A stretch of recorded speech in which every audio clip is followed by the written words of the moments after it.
Hey everyone, welcome back. In this module, we're going to talk about how you get paid for partnering with Amazon. And really, that's what you're realistically doing. Not only are you partnering with the clients that you're going to acquire, but you're also partnering with Amazon. And who wouldn't want to partner with Jeff Bezos, right? Richest man in the world. Even after his divorce, he's still going to be the fourth richest man. So imagine that, being the fourth richest man and almost losing half of everything. So how can you get paid?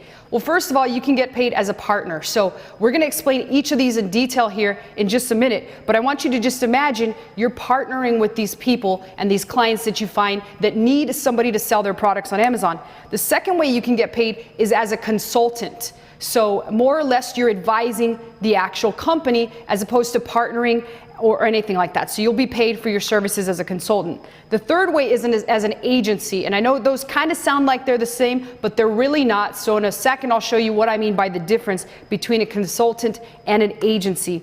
And then finally, you can also get paid as a middleman. And this is the strategy that I talked about where you have to do like absolutely no work. You just work as a middleman and you get these things outsourced so that you can just chill, relax, and live the lifestyle that you actually want. So let's first break down partnering. And partnering is finding someone who has money. And this is actually one of the ways I started my Amazon business. I partnered with someone who saw that I had a talent and they offered to give me money to start this actual Amazon business. And so they partnered with me, and what I provided was the expertise and the knowledge I had in Amazon, and what they came to the table with, and they can come to the table with several different things. In my case, my partner came to the table with money. So she contributed money in order for us to start this business, but your partner can also contribute their network. So they could have other people that could possibly want to contribute. They could have other people that could help you create this business. They can also contribute their own knowledge. So they too can also be knowledgeable about Amazon. They could bring to the table their celebrity. So I've got a lot of friends that have actually teamed up with celebrity, YouTube celebrities, Instagram celebrities, main profile celebrities. So you can get really huge here. I've got a friend of mine that had partnered up with a very popular boxer, and he's just killing it right now. And the way that you'll actually do this is kind of entirely up to you. 50-50 split is probably a little too much for your partner, but if they've contributed enough money, then a 50-50 split is warranted. If they contribute a little less money, you can do a 60-40 split, or even as low as an 80-20 split. Really what happens here is it depends on what other things they contribute. So if they're bringing to the table $100,000, they might ask for a bigger split. If they're bringing $20,000 or enough money for your first product to get going, then it could definitely be a lot less, like a 50-50 split. So let's talk about the amount of money that they invest. Again, it's largely reliant upon how much they bring to the table that would give them one of the different splits. So this has to be figured out between you and them.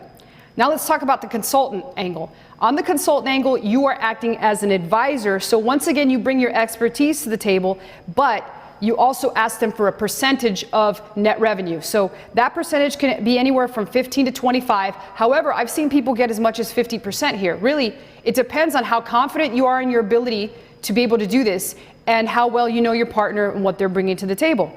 You basically, in this instance, you do all the work up front for free. I do advise though that you can also put in there, like you get a startup or a setup fee. So do get some money up front, put a small setup fee, and then you get started, and you basically don't get paid until the brand is making significant money. And this could be anywhere between 3 and 6 months or even further than that. So again, charge a setup fee somewhere between $100 and $2,500 per product. And in a minute, I'm going to tell you a tip on how many products to actually get started with. But first, let's talk about agency. And now you'll understand the difference between agency and consultant. With agency, you just fulfill. So once again, you do provide expertise, but you charge flat fees, and all the work has to be paid in half upfront or all upfront.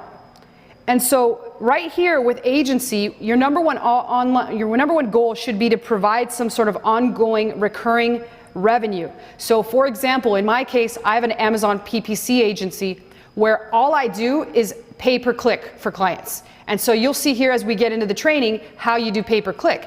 And basically I charge a setup fee for all my clients to come on board. It could be from $1,000 to $2,500, all the way on up to $5,000. And we've even charged as much as $10,000 for a client that has a boatload of products.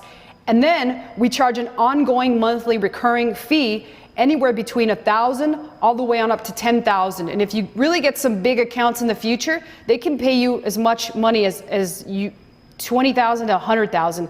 So when you first start though, you want to work with smaller clients, but that money is ongoing, recurring monthly revenue that you'll get every single month as long as you continue to do a good job for your clients. So that's one of the big reasons that I love agency.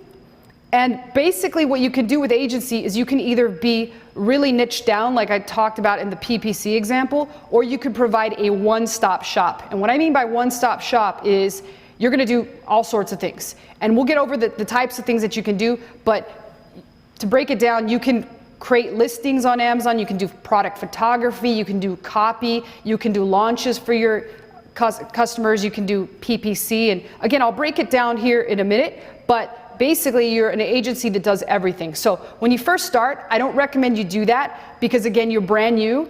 But if you do have some knowledge, you can definitely do that. I recommend you specialize in one thing, and I'll go ahead and provide you with things that I recommend in a bit. But the client in this case will provide the following. They got to make sure that you've got inventory.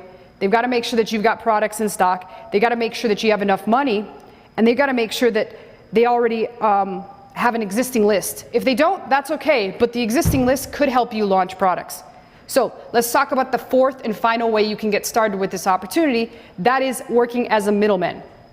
And working as a middleman, you just work as a middleman and you sell someone else's service. So you're outsourcing the entire thing.